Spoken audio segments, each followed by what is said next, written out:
food is not the biggest source of climate change. It's obviously second behind fossil fuels.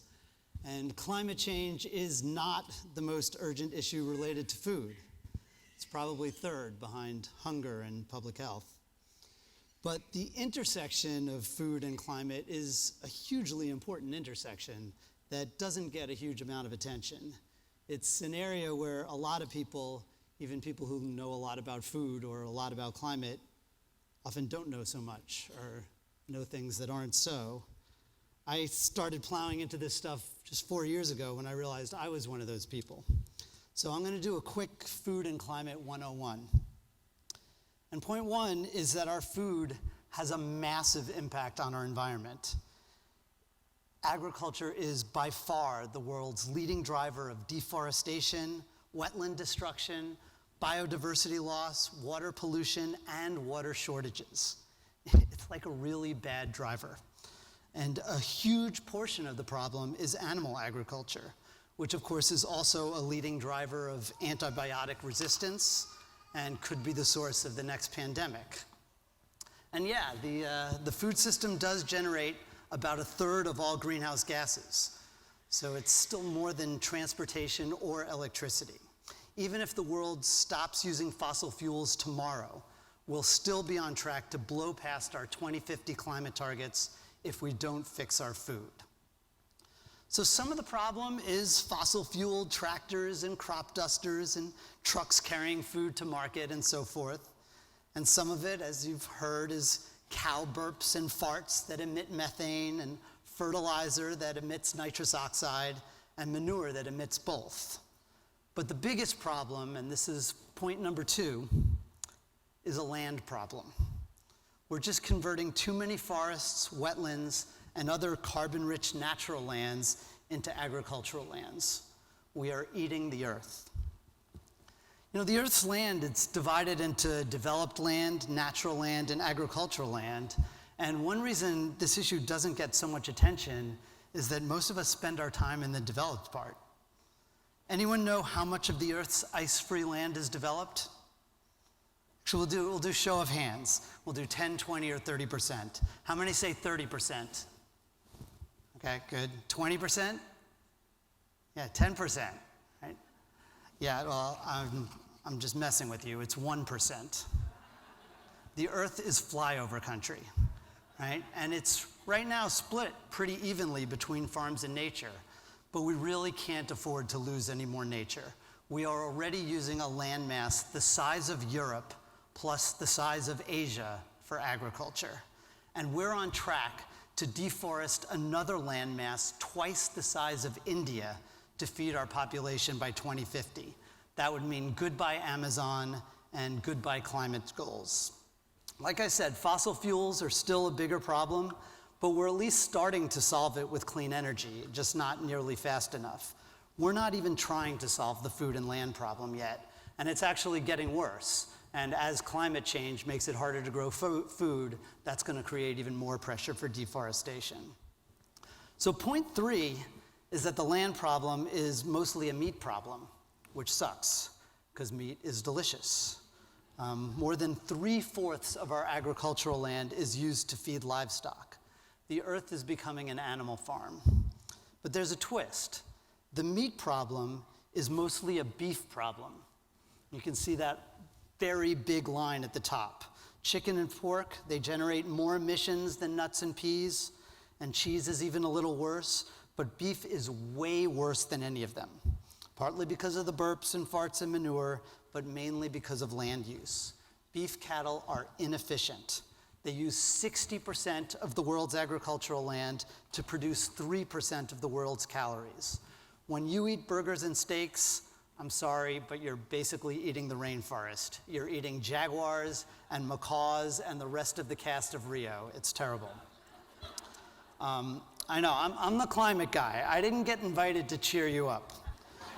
But here's the good news, some good news. Since the 70s, Americans have reduced our per capita beef consumption by 1/3. We're eating way more meat overall because we're eating way more chicken. But cutting back on beef is not only better for our health, It was the most significant thing we did to cut our emissions before the recent rise of solar and electric vehicles. So let me quickly talk about what can be done, because there are a lot of messages out there, right? Eat local, not really. Eat organic, not helpful. Go vegan, yeah, great, but it's not gonna happen. And here's another fun fact. While it would also be great if we all went vegetarian, it would be just about as great if we all just cut out beef, because it's such an emissions bomb, and most vegetarians end up eating a lot of dairy. So point 4 is boring, but the 2 biggest ways to reduce your personal footprint, your food print, are to eat less beef and waste less food. I've stopped eating beef. It's a bummer. I miss it. I relapsed when I did a reporting trip to Brazil, because Brazil.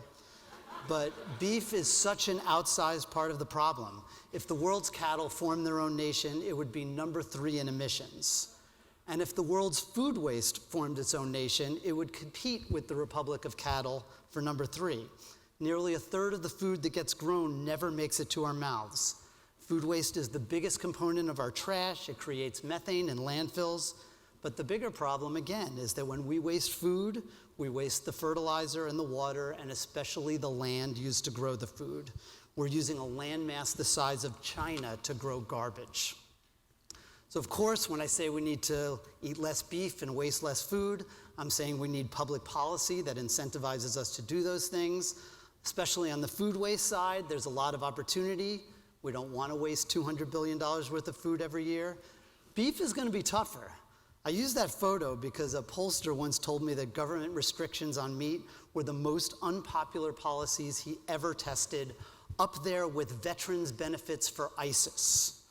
So we're going to need individual action as well as collective action, and you know, we do make food choices every day.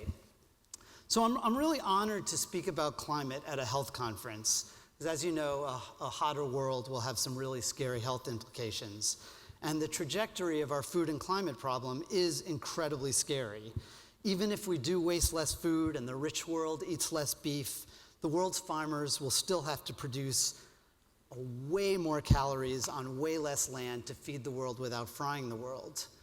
Now, I'm just the climate nerd here, so I don't want to get over my skis, but the last point I want to make is that the kind of food that protects nature, the food that avoids deforestation and wetland destruction, is not always natural.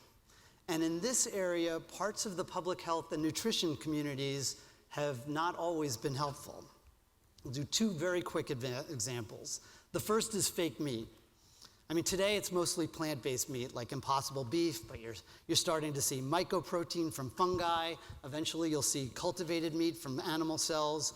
All of those options, especially when they replace beef, are way better for the environment and the climate.